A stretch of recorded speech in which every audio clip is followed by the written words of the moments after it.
हे दोस्तों, आपको वेलकम कहता हूँ ifactner.com के लर्निंग वीडियो ट्यूटोरियल्स में।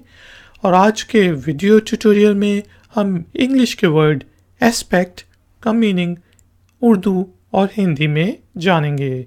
फिर वर्ड एस्पेक्ट को यूज़ करते हुए इंग्लिश में 3 सेंटेंसेस बनाएंगे और उन 3 सेंटेंसेस की ट्रांसलेशन करेंगे हिंदी और उर्दू में। आखिर में होगी छोटी सी एक्सरसाइज। तो शुरू करते हैं। एस्पेक्ट के स्पेलिंग होते हैं जी ASPECT एस्पेक्ट।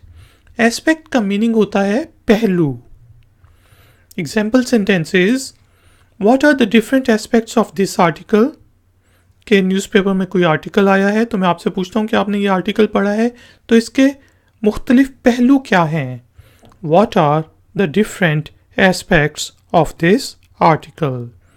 इसी तरह have you considered the financial aspect।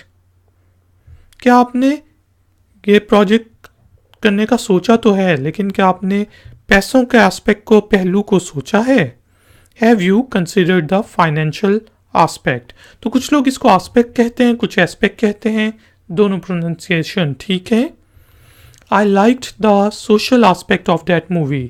कि मैंने एक मूवी देखी और उसका जो सोशल एस्पेक्ट था, समाजी पहलू था, वो मुझे पसंद आया। I liked the social aspect of that movie. तो हमने देखा वर्ड एस्पेक्ट, एस्पेक्ट का मीनिंग होता है जी पहलू।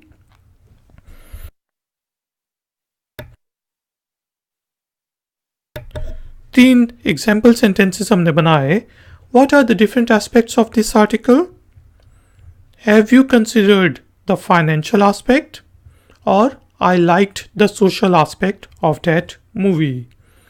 दोस्तों, एक्सरसाइज से पहले वीडियो को लाइक ज़रूर कर दें जी। एम है 200 लाइक्स का, तो 1 लाइक तो बनता है।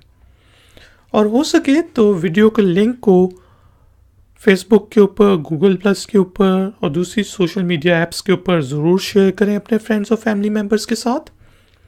और अगर आप नए हैं तो मेरे चैनल को सब्सक्राइब करके बेल आइकॉन को प्रेस कर दें। एक्सरसाइज के तौर पे आपने वर्ड एस्पेक्ट को यूज़ करते हुए इंग्लिश में छोटा सा सेंटेंस बनाना है और उसे नीचे दिए गए कमेंट्स बॉक्स में पोस्ट कर देना है। मैं आपको चेक करके बताऊंगा कि उसमें कोई गलती तो नहीं। थैंक यू वेरी मच कि आपने मुझे इस ट्यूटोरियल के लिए ज्वाइन किया। मिलेंगे एक और नए ट्यूटोरियल में। Until then, take care, keep learning, keep enjoying. Good day.